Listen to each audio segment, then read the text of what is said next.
Well, welcome back to this week's edition of uh, the uh, study on the Sermon on the Mount. We are pleased to have you back. We're looking today at Matthew 5:8, so read along with me. One small verse. Blessed are the pure in heart, for they will see God. Well, this in the United States, we have a group called the Barna Group, which is a Christian group which surveys people on a number of issues involving Christians and people who don't claim to be Christians. And they did a survey a few years ago and asked Americans about holiness. And three out of four Americans believe that it was possible for someone to be holy regardless of their past. Now, this is believers and unbelievers. They asked this question. Only half of the adult population knew someone they considered to be holy, and only about one fourth considered themselves to be holy. Now, then they ask born again Christians, people who claim to be born again Christians, the same questions. Three-fourths of them agreed, very similar, slightly more, that it was possible for someone to be holy regardless of his or her past. 55% said they knew someone who they would describe as holy, a few more, a higher percentage. And roughly 3 out of 10, again, a little higher percentage, considered themselves to be holy, but not a great percentage, but 70% did not consider themselves to be holy.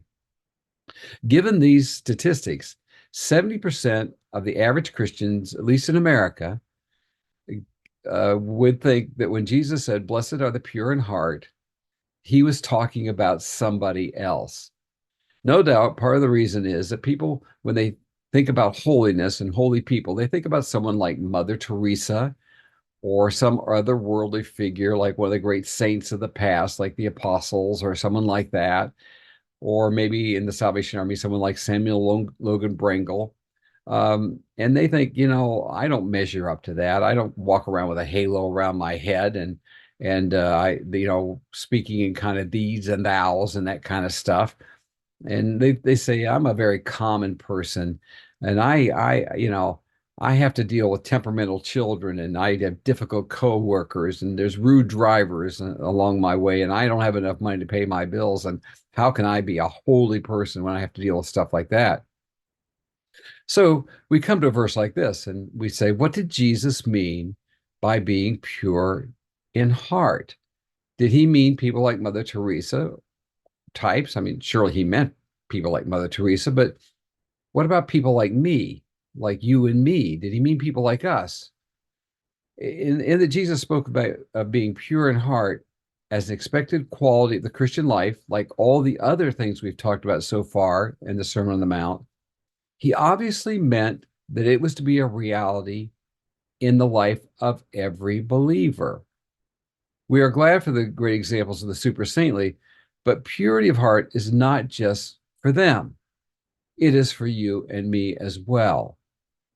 In a world where we are all born into sin, where acting sinful is natural, purity of heart is very different than our human nature provides.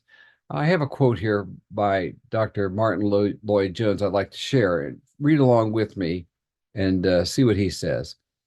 You can start trying to clean your heart, but at the end of your long life, it will be as black as it was at the beginning, perhaps blacker. No, it is God alone who can do it, and thank God he has promised to do it.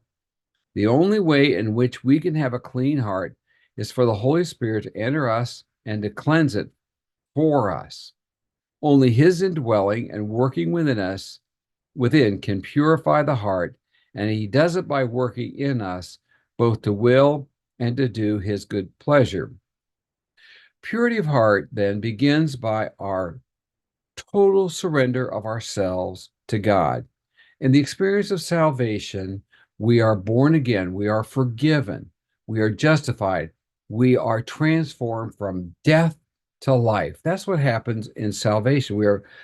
We find we move on from into the Christian life, but there are these troublesome habits that remain, these intrusive temptations, we still deal with these things. We find that our spiritual life is sometimes like a roller coaster where we're up one day and we're down the next, and so on and so forth. We have spiritual highs and lows.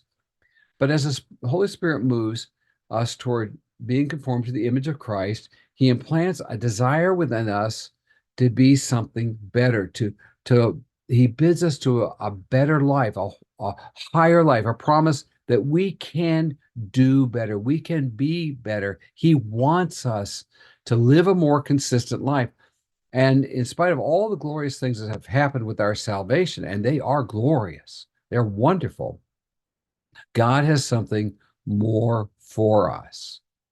And so he is waiting for us to realize that and letting us struggle a bit and fail, if you will, in our own efforts. He seeks that we surrender what we are until we give total control to him. So in the moment that we get down to business with God, and that's really, I think, what Jesus is talking about here, is when we get down to business with God and totally surrender. God purifies the heart of the believer, and that person finds that uh, even in this dirty world, he can live a pure life. Samuel Logan Brengle, who I mentioned earlier, said this. He said, if a water lily could grow in purity and beauty, in startling contrast to the foul waters around it and below it, why could not the life of a man made pure and holy by God blossom in the midst of a sinful and perverse generation? The Beatitudes promise that the pure in heart will see God. There is a clearness of vision that results when the focus is on the Lord and not casting our eyes inward all the time toward 100 different distractions. Here's the deal. We know this, that when you have a microscope, all sorts of things open up to you that are not open to you before. Same thing with a telescope.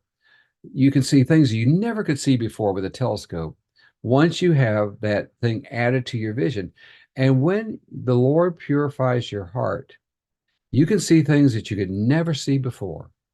The Lord opens your eyes to see things you could never see before. So you see the Lord in action in ways you never saw before. You see the Lord directing you in ways you could never see before. And so the pure in heart see things that they could not see before and see God at work in ways that were not seen before. And that's what Jesus is talking about here. And of course, the ultimate promise, as with all of these things that Jesus says in these Beatitudes, is there's an eternal promise that the pure in heart will see God.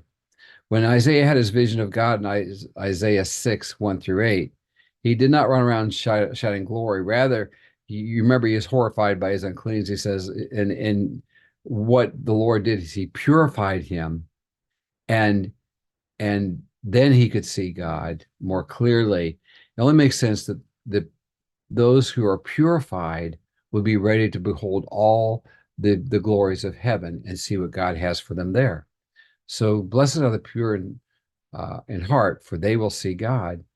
And if God purifies your heart, you'll be able to see him clearly.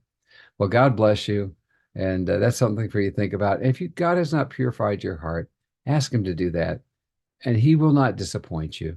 He will do what he promises you. God bless you.